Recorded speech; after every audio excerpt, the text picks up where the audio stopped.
Thank you for coming to this update of the Childs Point Road fire. I'm Captain Russ Davies of the Annapolis County Fire Department. Joining me are Annapolis County Executive Stephen Shue, Annapolis County Fire Chief Alan Graves, Police Chief Timothy Altamari,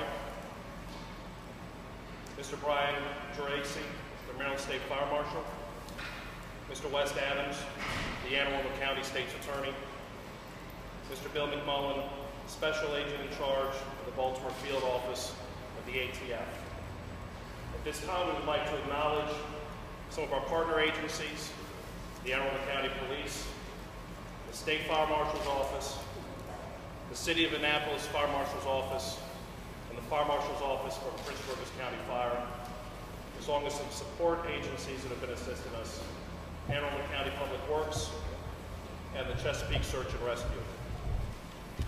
As we have promised, we are keeping you briefed on the progress of this operation.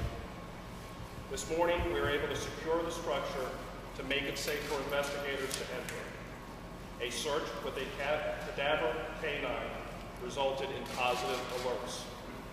As we started to process the scene, we located the bodies of 2 individuals.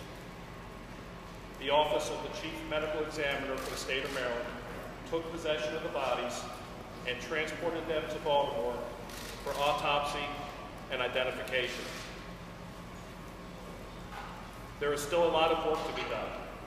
This is a massive effort and will take days to complete. As we develop more information, we will continue to brief you as we are in a position to do so. We appreciate your patience. Due to this being an ongoing investigation, we will entertain questions that do not relate directly to the investigation. We will also provide updates as appropriate. Can you say the 2 that were found, were they, you believe to be adults or children, and do you still believe that there are additional victims in them? We cannot specify whether they were adults or children, and we still have 4 people that are unaccounted for. Characterize what part of the building we were found in. We understand the basement is where ultimately fell. Is it consistent with people being in bedrooms or specific locations in the home? That's part of the investigation that we're not going to discuss at this point. Did you bring in, I don't know if you already said this, accelerant dogs? Not at this time. We have not brought in accelerant dogs. Describe the process that you're going through. Obviously, there's some steel beams and there's a lot of debris. What is the process they're going through? And I've seen them with some plans out there. Do they have plans that show where things are in the house, and how are they going through their search and investigation? They're aware of some of the layout of the house. They're going through a meticulous process.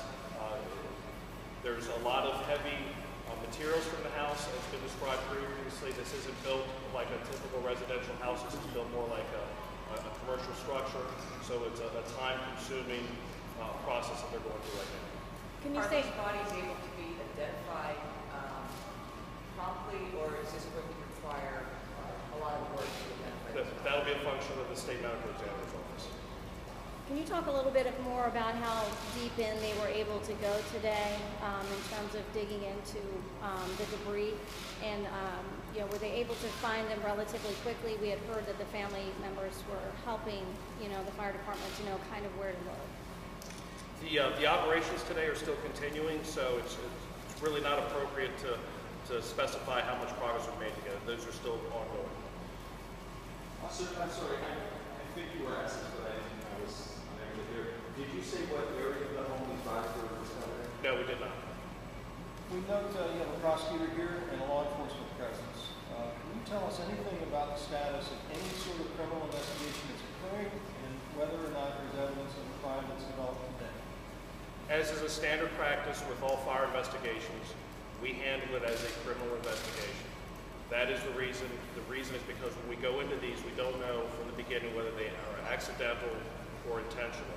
And once we start the investigation, if we find that they are intentional, the evidence has had to have been handled in a way that would stand up in court. Is this the lead authority in the investigation? Is it the fire chief, the police chief, the state's attorney, or ATF?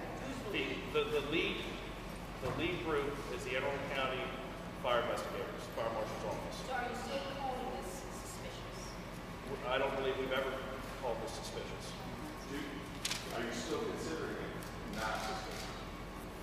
We have not reached any determination one way or the other. Did you find anything today that would lead you in any direction toward any cause? We're not going to discuss anything as far as the investigation goes. Russ, the other day you said that the only thing that appeared to work in terms of a system was the automatic fire alarm. Just to clarify, there was no 911 call that came from that property. Am I correct? There was not.